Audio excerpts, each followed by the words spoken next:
Tak, pro dnešek jsem se rozhodl vytvořit další video a tentokrát se bude týkat cechu, protože přijímáme nový lidi, máme jich tady teďka vícero nových a ptají se mě, nebo někdo se mě ptal prostě, jak to funguje v cechu, co a jak, takže to natáčím, aby se to dalo dokopy a nemuselo se to vysvětlovat každému zvlášť, jo. Takže okno cechu otevřete přes přátelé nebo Alt G. Tímto tlačítkem se portnete přímo na cechovní pozemek, tím pádem, když někdo vám řekne, potkáme se u cechu, teleport, hotovo. Další věc je, že tady máme strom na cechovní bonusy, který se vám zobrazí potom tady. Funguje to tak, že první si zvolíte tady tento bonus, je to vždycky od prostředka a následně vybíráte levou či pravou stranu. Vidíte, že já mám zvolenou pravou stranu a to proto, že jsou ty bonusy prostě lepší. Jo, určitě využijete tyto bonusy líp než tyhle. Jo, tady se dá potom jako teoreticky uvažovat maximálně někdy na droperech a podobně, na kterých se nechodí bossové, že se dá tohle. Jo, protože jinak tady nevidím prostě nic, co by mělo smysl. Zároveň je třeba dívat se tady na tuhle věc. Jo, to je energie cechu, kterou je potřeba nějakým způsobem naplnit. Ty cesty jsou dvě.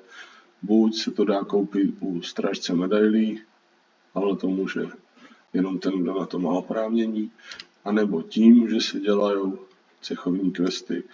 Každý týden máme těch cechovních questů několik, odráží se to podle toho, jaký je průměrný level v cechu.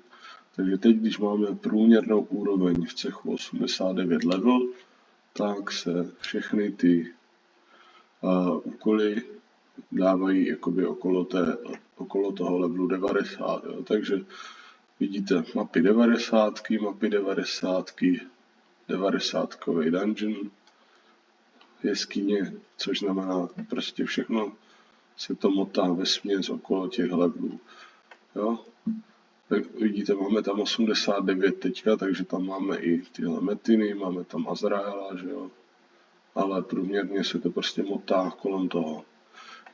Za každý ten úkol je vždycky nějaká odměna. Ta odměna je podobně té energie, která vlastně každý den se odečte za to, že máme ty bonusy, vždycky jsou na jeden den, tak se odečte 50 energie a tím, že ty úkoly plníme, tak tu energii dostáváme.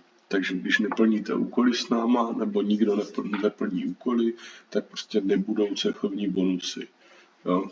Takže je dobrý vždycky, máme na Discordu na to roomku, podívat se, napsat nebo obepsat lidi. Jo? Máme možnost, vezme tady, já nevím, Bapo, zvolat Baru, zvolat Jakub. Dobře, dejme tomu, že tyhle tři se úplně neslučou, ale můžou přesto jít dělat třeba tenhle úkol. No, protože všichni tři ty metiny dají. Jo, takže takhle tak se vždycky domlouvá a potom se následně jde udělat úkol, když se splní, do toho časového limitu dobije se energie a další den máte cechovní bonusy zase. Takže o tom to jakoby celý je. A myslím si, že to je jednoduchý, takže jsem vysvětlil víceméně všechno, co jsem chtěl a doufám, že to bude sloužit jakoby těm nováčkům, který to budou asi nejčastěji využívat, aby pochopili, jak vůbec ten cech funguje. Když budou zase nějaký dotazy, stačí napsat, natočíme to. Jo? Takže čest.